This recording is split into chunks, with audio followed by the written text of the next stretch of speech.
శ్రీ గురుభ్యో నమ.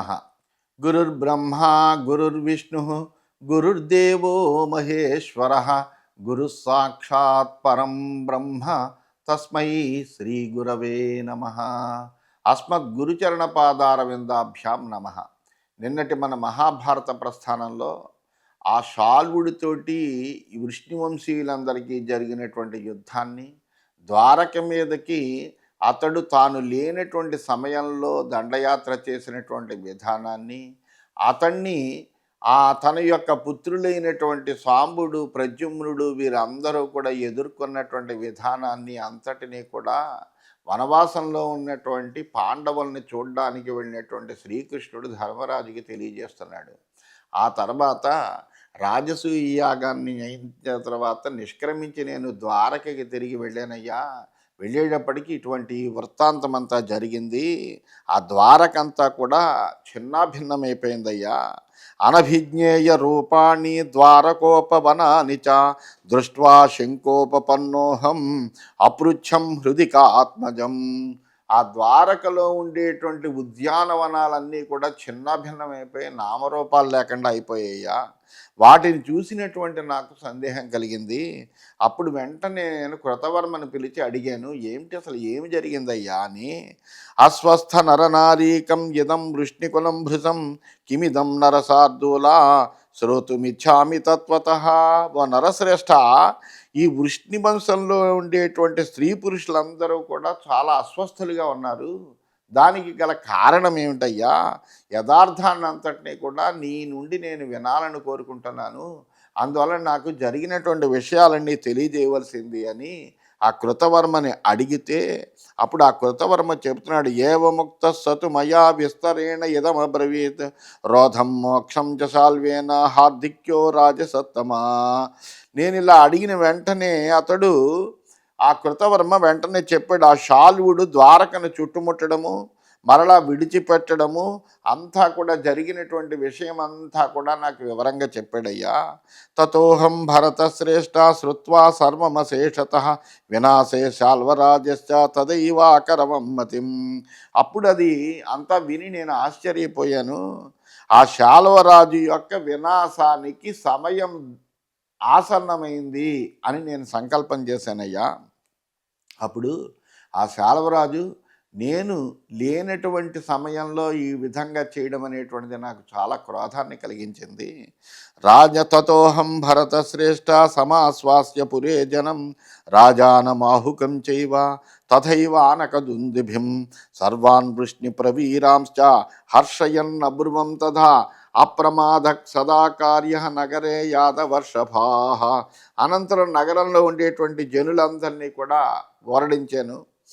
రాజైనటువంటి ఉగ్రసేనుణ్ణి, తండ్రి అయినటువంటి వసుదేవుణ్ణి, వృష్ణివంశ వీరులందరినీ కూడా ఉత్సాహపరుస్తూ వాళ్ళతోటి ఈ విధంగా చెప్పాను, ఓ యాదవ శ్రేష్ఠులారా, నగరంలోనూ ఎప్పుడు రక్షణ విషయంలో కూడా అప్రమత్తంగా ఉండాలి. మీరందరూ కూడాను జాగరూకులై ఉండాలి.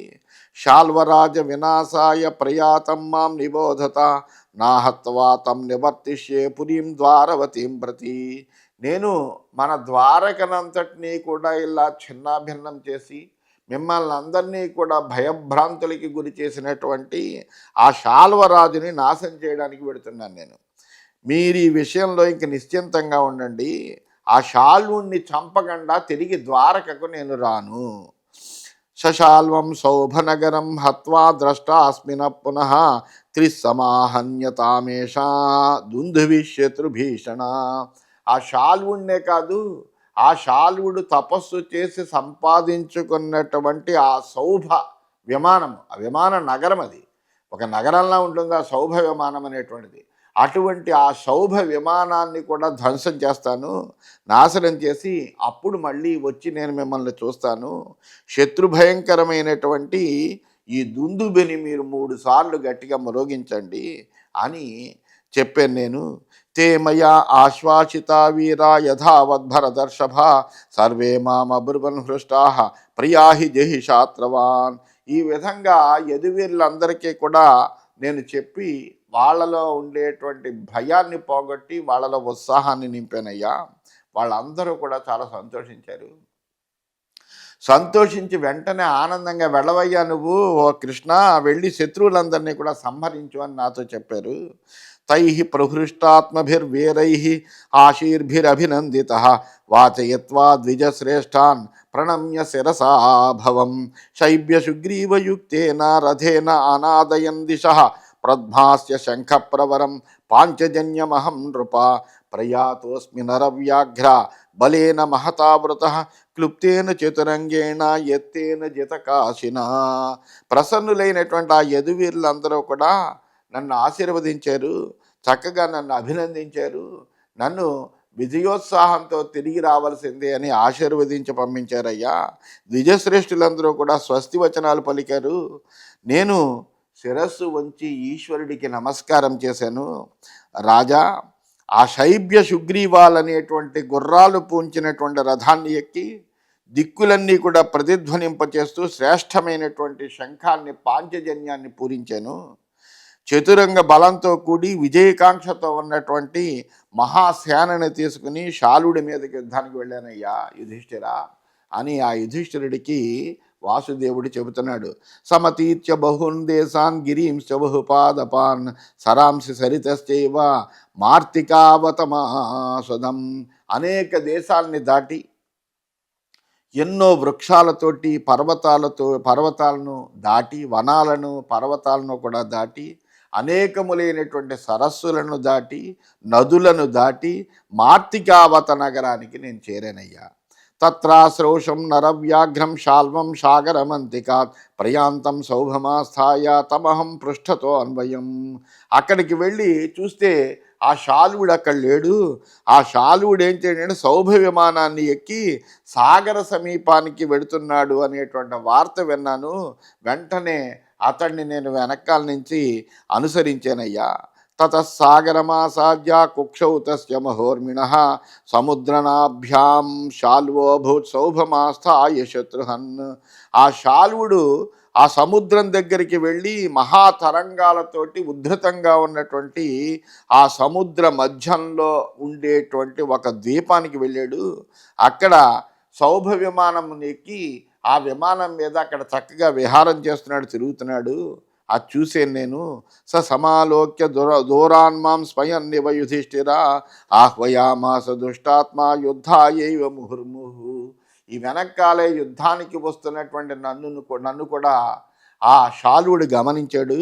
చూసి తనకి ఈ విమానము దుర్భేద్యమైనటువంటి ఈ సౌభ విమానము చక్కటి సైన్యము అంతా ఉంది అనేటువంటి ఒక విజయ గర్వంతో ఏం చేశాడంటే నన్ను యుద్ధానికి ఆహ్వానిస్తూ ఏమి భయం లేకుండా గర్వంగా నవ్వుతూ నా మీదకి యుద్ధానికి వచ్చాడు.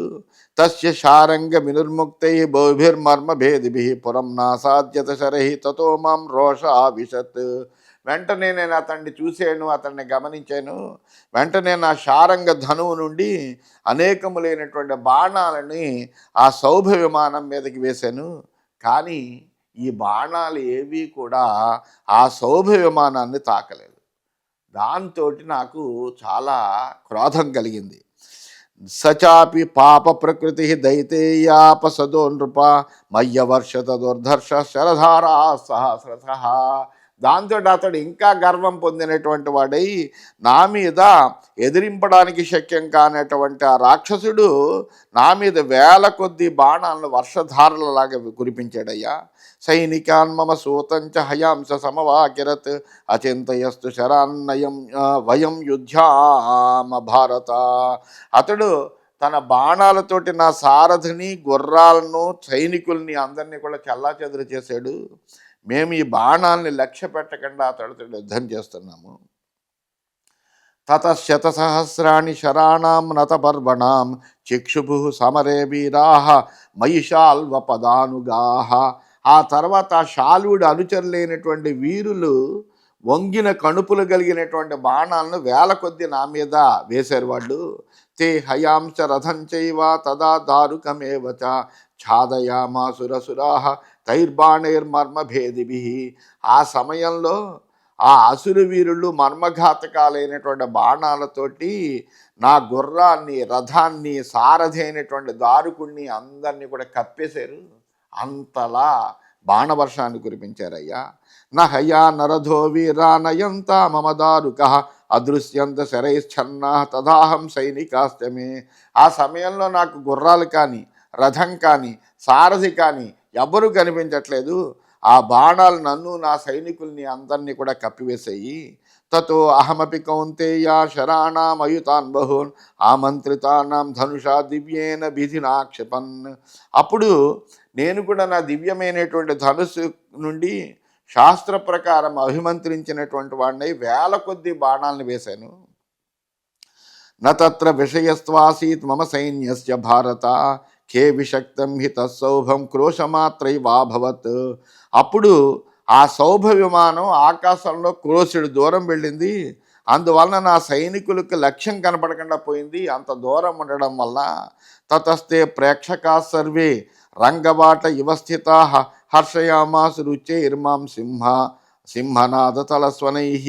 దాంతో రంగశాలలో ఉండేటువంటి ప్రేక్షకుల్లా మా సైనికులందరూ కూడా ఏం చేశారంటే సింహనాదాలతోటి, అంటే అది ఆ విమానం వెనక్కి వెళ్ళడం చూసి అతను వెనక్కి ఎడుతున్నాడు అనేటువంటి ఒక ఉత్సాహంతో అనేకములైనటువంటి సింహనాదాలు చేశారు, కరతాళ ధ్వనులు చేసి నన్ను సంతోషపెట్టారు. నన్ను కూడా యుద్ధాన్ముఖుణ్ణి చేయడం కోసం ఉత్సాహపెట్టారయ్యా.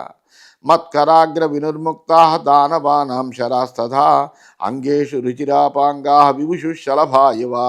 అప్పుడు ఆ ఉత్సాహంతో నేను అనేకములైనటువంటి బాణాల్ని ఆ ఆ శాలుని యొక్క అనుచరులందరి మీద ప్రయోగించాను. ఆ రాక్షసుల యొక్క శరీరాల్లో నా బాణాలన్నీ కూడా గుచ్చుకున్నాయ్యా.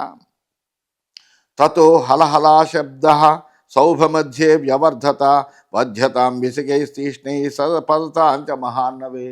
ఎప్పుడైతే నా బాణాల దెబ్బలు తగిలేయో వాళ్ళకి, వెంటనే వాళ్ళందరూ కూడా ఆ ప్రాణాలు కోల్పోయినటువంటి వాళ్ళై సముద్రంలో పడిపోతున్నారు. నా బాణాల చేత చంపబడినటువంటి సైనికులందరూ కూడా మహాసముద్రంలో పడుతూ చేసేటువంటి శబ్దం చేత ఆ సౌభ విమానంలో ఒక కలకలం రేగింది. అయ్యో, మన అనుచరులందరూ కూడా ప్రాణాలు కోల్పోతున్నారు అనేటువంటి విషయం తెలిసింది. తే నికృత్త భుజస్కంధా కబంధాకృతి దర్శనా నదంతో భైరవాన్నాదాన్ నిపతంతి స్మ దానవాహ. భుజస్కంధాలు తెగినటువంటి దానవులు కబంధుని యొక్క ఆకృతితో కనపడుతూ భయంకరమైన శబ్దం చేస్తూ వాళ్ళందరూ కూడా సముద్రంలో పడిపోతున్నారయ్యా.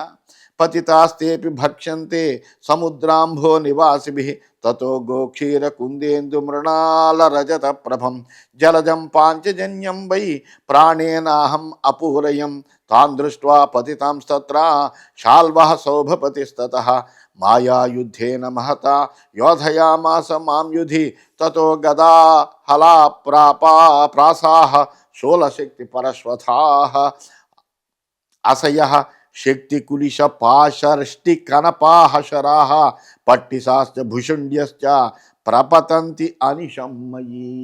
అప్పుడు ఇంకా ఆ దానవుడి అయినటువంటి ఆ శాల్వుడికి చాలా కోపం వచ్చింది. దాంతో అతడు ఏం చేశాడంటే నా మీదకి తీవ్రమైనటువంటి యుద్ధం చేస్తున్నాడు.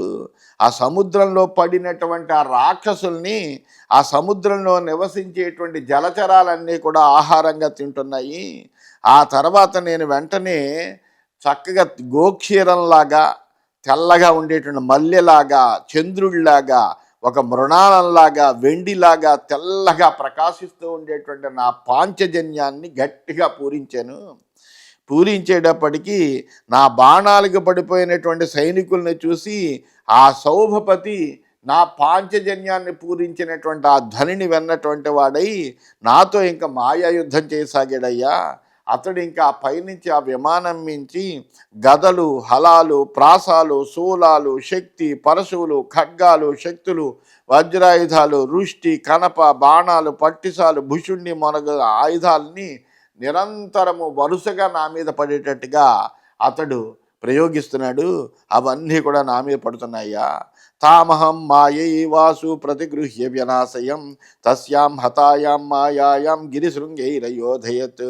ఆ శాల్వుడి యొక్క మాయను నేను మాయ ద్వారానే గ్రహించాను. గ్రహించి వాటిని అన్నిటినీ కూడా నాశనం చేశాను. ఆ ఎప్పుడైతే నాశనమైందో అతడికి ఇంకా కోపం వచ్చింది. కోపం వచ్చినటువంటి వాడై పర్వత శిఖరాలని మీద పడేయడం మొదలెట్టాడు. పర్వత శిఖరాలతో యుద్ధం చేశాడు అతడు. తతో అభవత్ తమ ఇవ ప్రకాశ ఇవ చాభవత్ దుర్దినం సుదినం చైవ శీతముష్ణం చ భారత అంగారపాంశు వర్షం చ శస్త్రవర్షం చ భారత ఏవం మాయాం ప్రకుర్వాణ యోధయామా సమాం రిపు.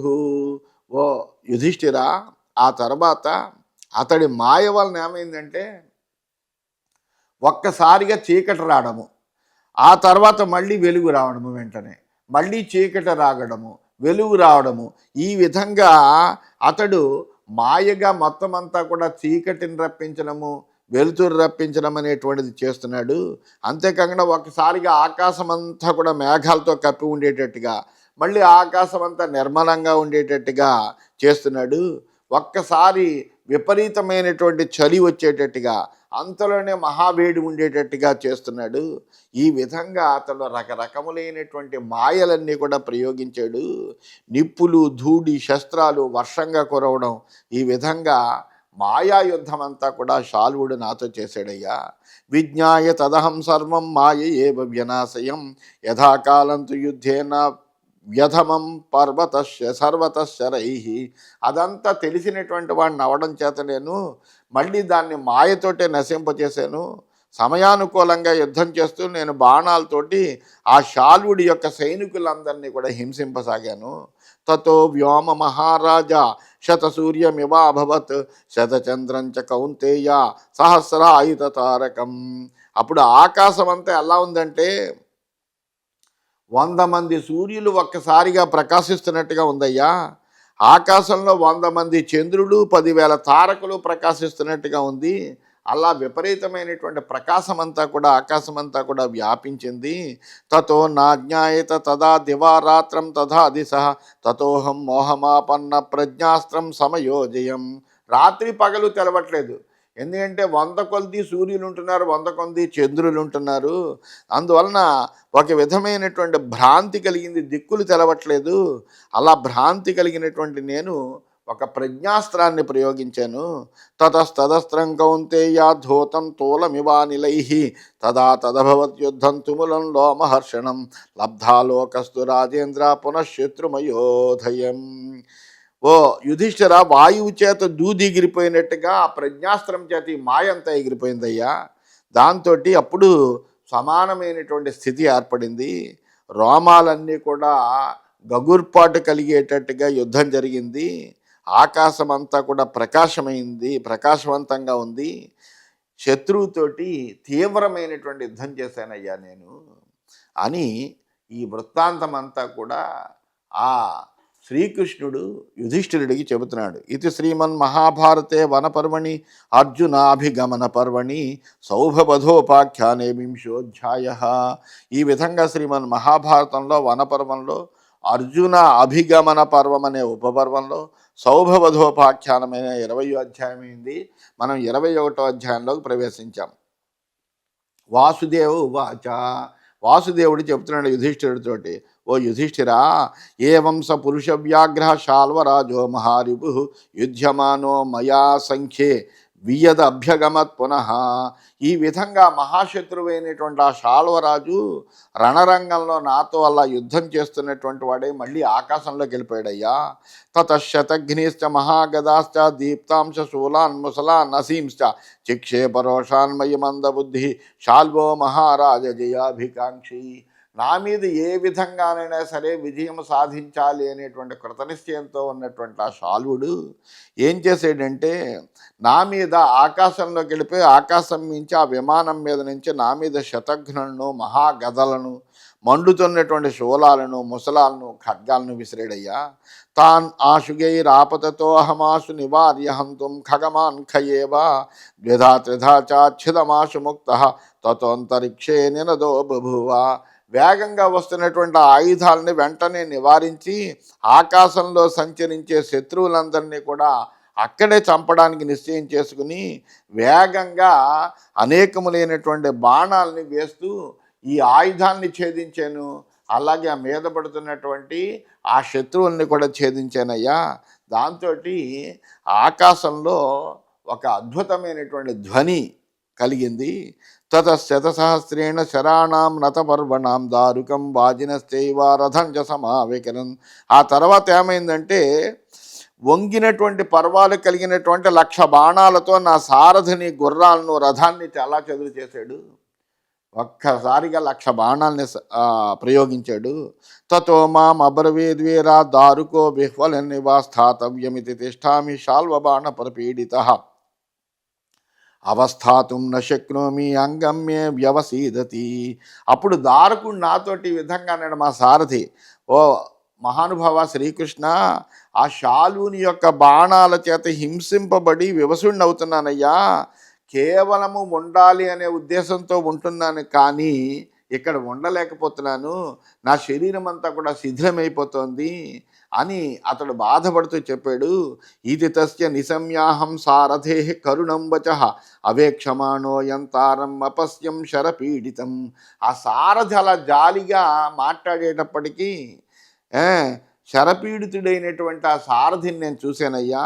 న తస్యోరసి నో మూర్ధ్ని నకాయే నభుజద్వయే అంతరం పాండవ శ్రేష్ఠ పశ్యామ్యనిచితం శరై సతు బాణవరోత్పీడాత్ విప్రవతి అశ్రుగుల్బణం అభిపృష్టే యథా మేఘే గిరైర్గైరిక ధాతుమాన్. పాండవ శ్రేష్ఠ, అతని వక్షస్థలము, శిరస్సు, శరీరం, భుజాలు అంతటా బాణాలు తగిలే. బాణాలు తగలనటువంటి ప్రదేశం అసలు శరీరంలో లేదు పాపం. అలాగ అనేకములైనటువంటి బాణాలు తగిలేయి. శరీరం అంతా కూడా బాణముల చేత కొట్టబడిందయింది పాపం. మేఘం వర్షిస్తే గైరికాది ధాతువులతో ఎర్రగా ఉండేటువంటి పర్వతంలాగా ఈ బాణాలు అలా గుచ్చుకోవడం వల్ల అతని యొక్క శరీరం నుండి రక్తం ప్రవాహంలా కారుతోందయ్యా. ఆ విధంగా అలా ఉన్నాడు అతడు. అభీషు హస్తం తం దృష్ట్వా సీదంతం సారథిం రణే హస్తం భయం మహాబాహో శాల్వబాణ ప్రపీడితం. ఆ యుద్ధంలో శాలువుని బాణాల చేత దెబ్బతిని కళ్ళాలు చేతబట్టే మరణించబోతున్నటువంటి ఆ సారథిని చూసి నేను అప్పుడు అతన్ని మరణించకుండా ఆపాను. అధమాం పురుష కశ్చిద్ ద్వారకా నిలయో బ్రవీత్ త్వరితో రథమభ్యేచ్ఛ సౌహృదాదివ భారత ఆహుకస్య వచో వీరా తస్యైవ పరిచారిక విషణ్ణ సన్నకంఠేన తన్నిబోధ యుధిష్ఠిరా. ఆ సమయంలో యుధిష్ఠిరా, ద్వారకావాసి అయినటువంటి ఒకడు స్నేహం వల్ల తొందరగా నా రథం దగ్గరికి వచ్చాడు. వాడు వచ్చి నాతో ఈ విధంగా చెప్పాడు. యుధిష్ఠిరా, ఏమని చెప్పాడంటే, ఉగ్రసేనుని సేవకుడు అతడు. ఆ పురుషుడు ద్వారకలో ఉండేటువంటి వాడు. ఆ పురుషుడు గద్గద కంఠంతో విచారగ్రస్తుడి చెప్పినటువంటి సంగతిని నీకు చెప్తాను వినవయ్యా. ద్వారకాధిపతిర్వీరా ఆహత్వా మాహుకోవచ కేశవై విజానీష్వ యత్వాం పితృసఖో అబ్రవీత్. ఓ వీరా కేశవ, ద్వారకాధిపతి అయినటువంటి ఉగ్రసేనుడు నీకు ఈ సందేశాన్ని పంపించాడయ్యా, వినవలసింది అని ఆ ద్వారక నుంచి వచ్చినటువంటి వాడు చెప్పాడు. కేశవ, వాళ్ళు నీ తండ్రికి మిత్రులు, ఇక్కడికి రా తెలుసుకో అని వాళ్ళు నీకు చెప్పారు.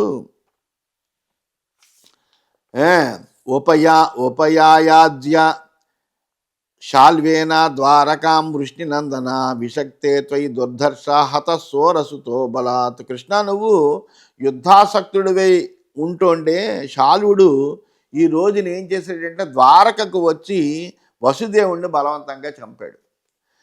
తదలం సాధు యుద్ధేన నివర్తస్వ జనార్దన ద్వారకామేవ రక్షస్వ కార్యమేతన్ మహత్తవ. అందువలన జనార్దన ఈ యుద్ధాన్ని ఆప్ చేసి నువ్వు వెనక్కి తిరుగు, ద్వారకనే నువ్వు రక్షించు. ఎందుకంటే ద్వారకకు వచ్చి వసుదేవుణ్ణి చంపేటతడు, అందువలన నువ్వు ద్వారకను రక్షించాలి. ఇదే నీకు గొప్ప పని. అంతేగాని అక్కడెక్కడో ఉండి వాళ్లతోటి నువ్వు యుద్ధం చేయడం కాదు, ఈ ద్వారకను రక్షించాలి అని చెప్పాడు. ఇత్యహం తస్య వచనం శ్రుత్వా పరమ దుర్మనా నిశ్చయం నాధిగచ్చామి కర్తవ్యస్యేతరస్య చ. ఆ రాజదూత చెప్పినటువంటి ఆ సందేశాన్ని విన్నాను. వినేటప్పటికీ నా మనస్సంతా కూడా చాలా బాధాపరితప్తమైపోయింది.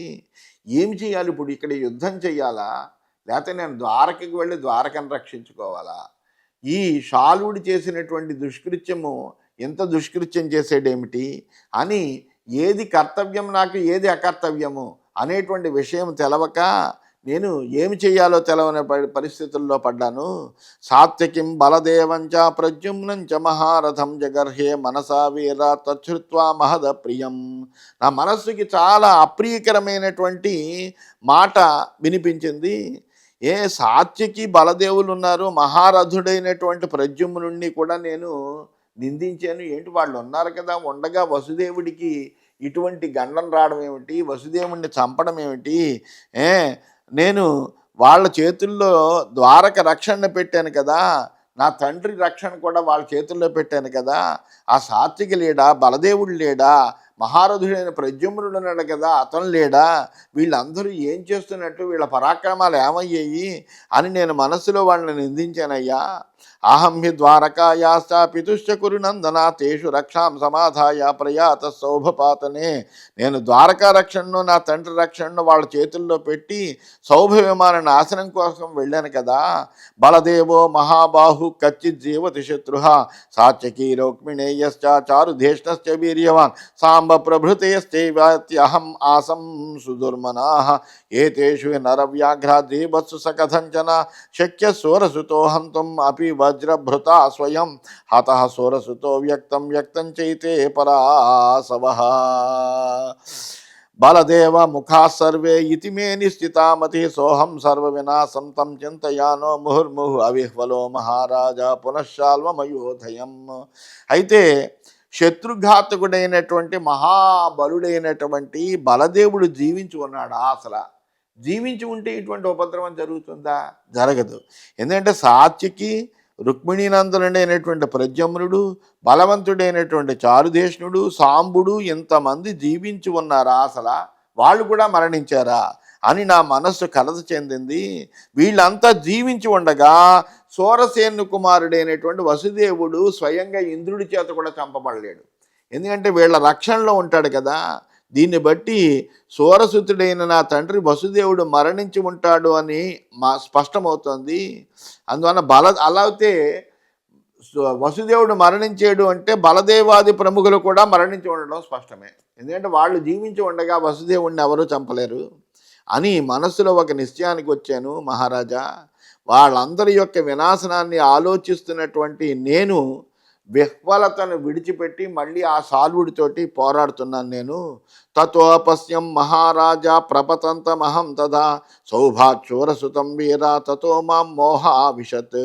అప్పుడు నేను ఆ సౌభ విమానం నుండి నా తండ్రి అయినటువంటి వసుదేవుడు కిందకి పడిపోతూ ఉండడం అనేటువంటిది చూశాను. ఎప్పుడైతే వసుదేవుడు అలా విమానం నుంచి కిందకి పడిపోతున్నట్టుగా నేను చూశానో వెంటనే నన్ను మోహం ఆవేశించింది.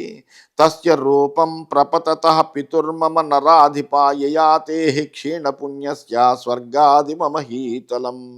ఓ నరాధిప, అలా పడిపోతున్నటువంటి నా తండ్రి యొక్క రూపాన్ని చూస్తుంటే పుణ్యం క్షీణించి స్వర్గం నుండి భూమి మీదకి పడుతున్నటువంటి యయాతి రూపంలా ఉంది అది. అలాగా నేను చూసేటప్పటికి నా మనస్సు అంతా కూడా బాధా పరితప్తమైపోయిందయ్యా. ఏమి చెయ్యాలో తెలవనటువంటి విహ్వలమైనటువంటి అవస్థకు లోనయ్యాను అని ఈ విషయాలన్నీ కూడా ఆ వాసుదేవుడైనటువంటి శ్రీకృష్ణుడు ధర్మరాజుకి వివరంగా తెలియజేస్తున్నాడని తెలియజేస్తూ స్వస్తి.